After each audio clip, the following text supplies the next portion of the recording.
Welcome to another episode of The Dissection. Zizi Kodwa has reached the end of the road, or has he? 1 month after being sworn in as a member of parliament, the former sports minister has resigned from the national legislature, and this has been confirmed by the ANC acting spokesperson, Zondo Commission. And Zizi seems to have just arrived and just left. If you recall, one of his most famous clips, his most viral meme, is this thing where he says, "I just arrived." I just arrived. Is the president coming? I just arrived. Is the president coming? I just arrived. When last did you speak to him? I just arrived. When last did you speak to him? I just arrived. Is the president coming? I just arrived. The ANC Secretary General has actually received a letter from Zizi Kodwa formally communicating his resignation from Parliament. The letter is dated Thursday, 24 July, and the resignation is with immediate effect. According to the spokesperson of the ANC has accepted the letter and wishes Comrade Zizi Kodwa well. Zizi Kodwa is accused of having received 1.6 million rand in bribes. Earlier this week, he actually made an appearance at the Johannesburg Specialized Crime Court in Palm Ridge, and he appeared with his co-accused. The pair faced corruption allegation charges related to Kodwa receiving direct payments, luxury accommodations worth 1.6 million during his time as the ANC national spokesperson between 2014 and 2016. During the court proceedings, the state disclosed its charge sheets and the contents of the docket to the defense. According to the court documents, Mackay effected 14 payments to Zizi Kodwa, and those payments were money transfers to his FNB accounts, or they were payments for luxury accommodation. The first payment was 1 million rand, and the last payment was for 30,000 rand, which was made in February of 2016. These charges form part of an investigation into contracts worth more than 460 million rands, which the city of Johannesburg awarded to EOH Holdings in 2016. EOH was contracted to update and maintain the metro's software systems. And when all of these allegations emerged, Zizi Kodwa was the Deputy Minister of State Security at the time. There's been a lot of controversy around his being a member of parliament because of the ANC step-aside policy. The ANC step-aside policy requires that you step aside from all positions and even from all leadership positions as you become charged in a prosecutorial manner, and you have to go clear your name. You can't be part of everything. But as we saw, Zizi Kodwa went to parliament, and he was even nominated to the portfolio committee on basic education, and that led to lots of questions. Apparently, the ANC Veterans League had something to do with this because they had actually been lambasting the party, and actually trying to get accountability and to get the step-aside rule to be put in place. And Snooki Zikalala actually says that Zizi Kodwa should not have been appointed as an MP in the first place. He said that the Veterans League actually articulated and pressured the ANC Secretary General, Fikile Mbalula, to deal with the Zizi Kodwa matter because it was tarnishing the party's image. According to the reporting from News 24, he says that we had a conversation with him, and then we told him we were not happy, and because society is not happy and we are being ridiculed by society. Apparently, they told Fikile Mbalula, this is why you could not reach 57% that you campaigned for. It's one of the reasons people stayed away. We had more than 6 million people staying away. So it seems as if right now the road has run out for Zizi Kodwa. But it's worthwhile to look back at his full political journey and how he came to this particular place.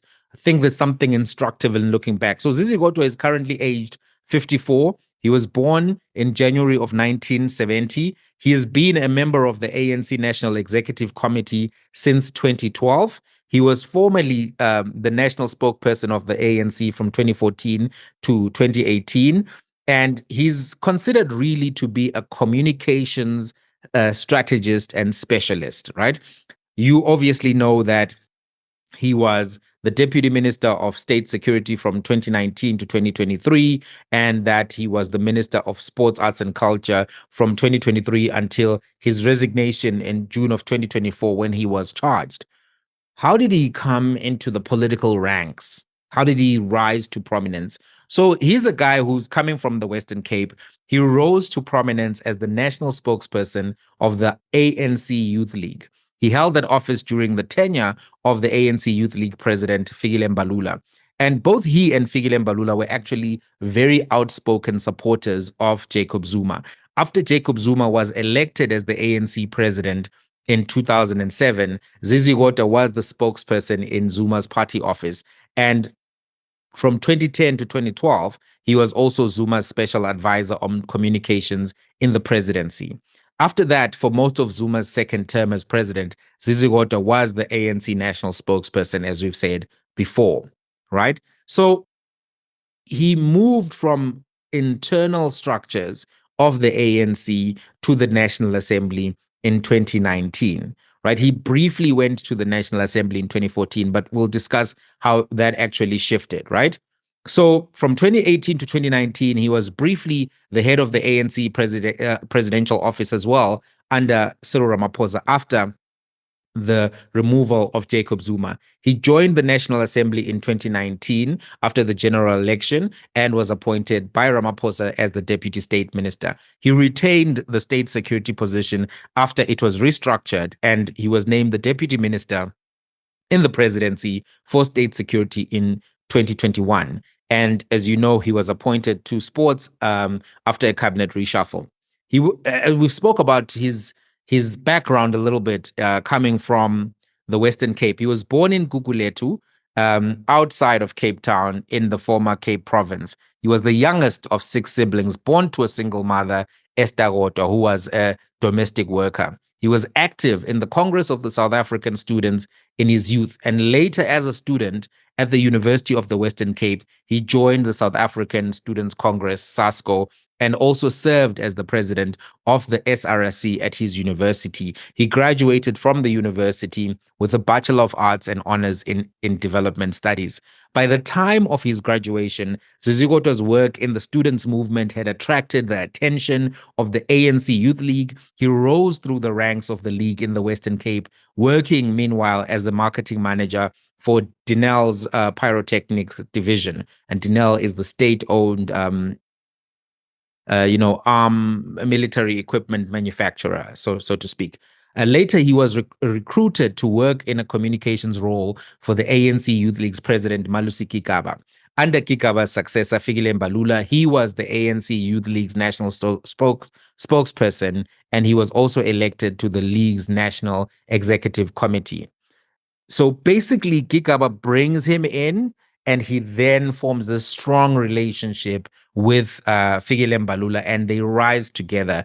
During this particular period, Zizi Kodwa and Mbalula were the most vocal supporters of, Jacob Zuma. I mean, there were others as well, like Julius Malema, for example, but they were part of that group of vocal supporters. And, they defended Jacob Zuma after he was ousted as the deputy president of South Africa in 2005 by Thabo Mbeki. And then leading up to that conference, if you recall, the Polokwane conference, there were many voices within the ANC Youth League who were really gunning against Thabo Mbeki and speaking in favor of Jacob Zuma. Zizi Kodwa, Fikile Mbalula, Julius Malema, these were part of the people who were doing this. In the aftermath of the Polokwane conference, after Zuma had won, Zizi Kodwa worked for Zuma in the ANC, managing the office of the ANC president and acting as the office's spokesperson. He continued in this role during the 2009 general election and after Zuma was elected as the president of South Africa in 2009. On the 16th of March, he was appointed as a special advisor on communications to Jacob Zuma in Zuma's government office in the presidency of South Africa. It was proposed that by taking this additional advisory role at the union buildings, Kodwa would be able to coordinate Zuma's government office as well as his ANC office at the Luthuli House. In the mid-2010s, Zuma's official government spokesperson, Vincent Magwenya, resigned, and there were reports that he had clashed with Zizi Kodwa. Thereafter, Zizi Kodwa acted as Zuma's government spokesperson too. in about 2011 of July, thereabouts, in July of about 20, what am I saying? In 2011, right? Mark Maharaj was appointed as the spokesperson in the presidency, and it was viewed at that time that Mark Maharaj was put there because there was a bit of tension between Zuma and Zizi Kodwa around this issue of Vincent Mangwenya. But if you actually think a little bit forward, you'll see that these rivalries are still playing out up to now because Vincent Mangwenya is still the president's spokesperson now. He came back a few years ago to occupy this role. And you can almost get a sense that there's been this rivalry in this elite group of men within the ANC, operating within the presidential circles, supporting Zuma, shifting their support from Zuma to Ramaphosa, having their own internal rivalries. So that's some information round about that. Right. In June of 2012, Zizi Kodwa left the presidency altogether and he took up a position as the communications and marketing manager at the Gauteng Film Commission. At that time, there were still reports that his relationship with Zuma had been harmed by his ties to Mbalula and Malema, who were increasingly hostile to Jacob Zuma. In December of 2012, at the ANC's 53rd National Conference in Mangaung, Zizi Kodwa was elected for the first time to a 5-year term as a member of the ANC's National Executive Committee, and he was the 23rd most popular candidate to actually get into the NEC.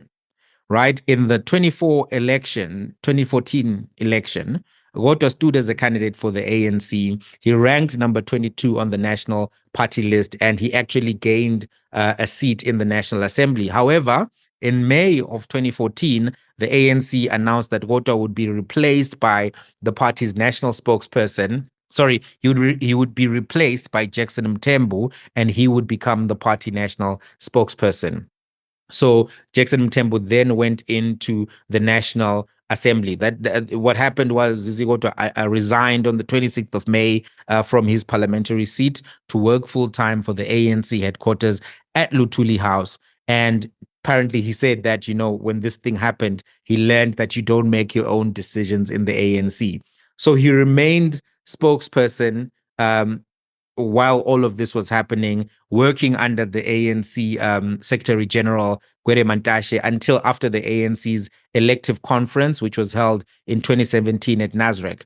At Nasrec, Zizi Kodwa openly endorsed Cyril Ramaphosa as the successor to Jacob Zuma and against Nkosazana Dlamini Zuma.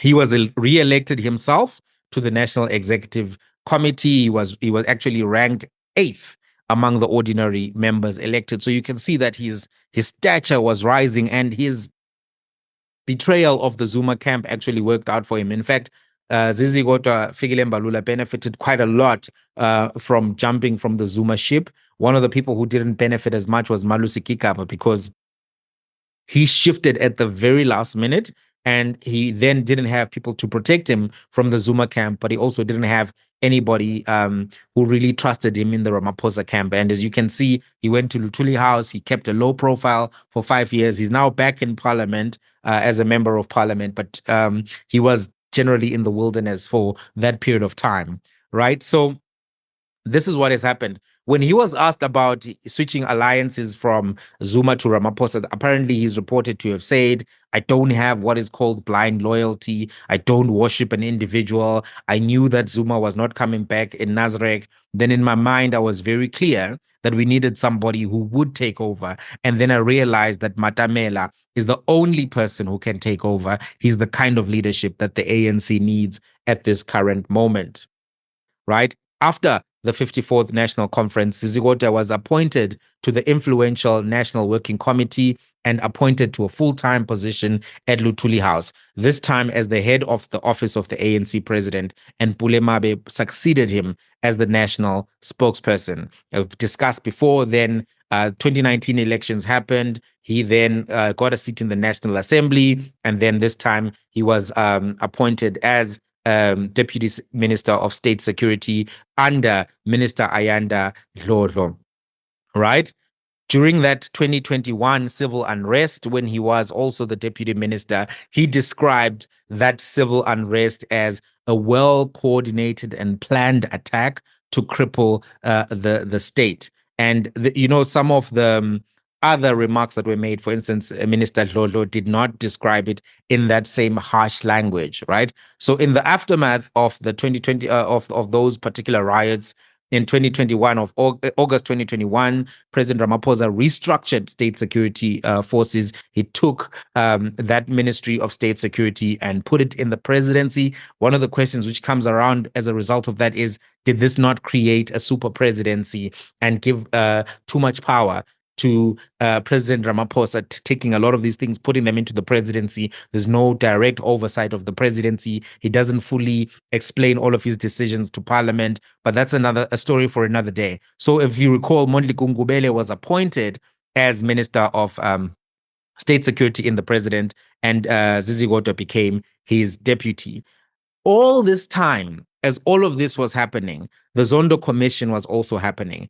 And in 2021, the Zondo Commission, the State Capture Commission, which had allegations that he had been involved in some capacity, Zizi Kodwa, in state capture. In 2021, Zizi Kodwa was summoned to testify before the Zondo Commission, which was, established to look into all of these things. At the commission, he was questioned about his relationship to this private technology company, EOH, and its employees, in particular, an employee who had been alleged to have paid him various bribes to facilitate this particular thing, this particular contract that they ended up getting.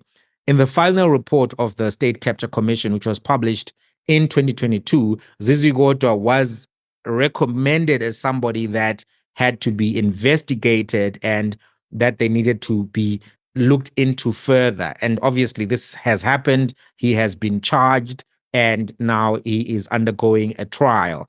And it may have taken a long time, but it seems as if this 1.7 million has finally been the amount that collapsed him, right? What Zondo actually said in respect to Zizi Kodwa, he said the following: it would not be difficult for an influential or important figure in a political party that is the majority party in a municipality to influence either officials within such a municipality or councillors to influence relevant officials. This point is made here in general and not necessarily suggesting that the commission is aware of any evidence that Mr. Kodwa did not influence anybody to do anything improper or unlawful. However, as Deputy Minister for State Security, Mr. Kodwa now finds himself in an impossible position. Mr. Zizi Kodwa is beholden to the former EOH executive, Mr. Jehan Mackay, to whom he owes more than 1.7 million. It is untenable for the party, for the Deputy Minister of State Security to find himself in a position where he is beholden to a suspect in multiple criminal investigations. This is what was said by, the current Chief Justice, former Deputy Chief Justice, and head of the State Capture Commission around Zizi Kodwa's testimony, because he had actually said that the money was a loan. It's going to be interesting to see how all of these things are argued and proved in court in respect to loan, intention, all of that, because there are various elements of a crime that need to be proved. But as things stand, it does look as if it's the end of the road. But I want to just say something which is food for thought. In 2012, thereabouts, the current Minister of Finance stepped aside from his role due to allegations that him and his wife were involved in, getting, I think it was 100 million or so, and doing so improperly from a union. And basically the allegation was that they stole the money in Okotongwana. And it seemed as if his political career was over. But fast forward, he came back as the Minister of Finance. He's loved by the markets. Everybody has forgotten his corruption. 100 million. So even though today, as we speak right now, it may seem as if this is the end of the road for Zizi Kodwa, and I think it's really going to be a tough one for him to come back because the dynamics have shifted a little bit. ANC no longer has this dominant position. They had 40%. Some of the dynamics around corruption are no longer going to be easy to ignore. And I don't know what value he would offer down the road to one party or another party, right? But as things stand, even though it looks as if he may never come back, he may come back. Malusi Gigaba, it seemed as if his political career was totally over, right? In terms of all of the scandals, the allegations around his name, the text messages, the videos, everything that emerged. And now he's a member of parliament. So even though in politics it sometimes seems as if somebody's career is over, it doesn't always mean that it's over. But I don't know. What do you think? Do you think that it's the end of the road for Zizi Kodwa, or do you think that he can emerge once again at a later stage in the South African political space? Let's have a conversation. If you haven't subscribed, please subscribe. It helps YouTube know that you love this content, which helps other people find the channel as well. Let's have a conversation. Thank you so much to everyone who subscribed. That subscription thing, it's free. If you love this content, just click and let's keep the party going. The party of information, so to speak, till the next one.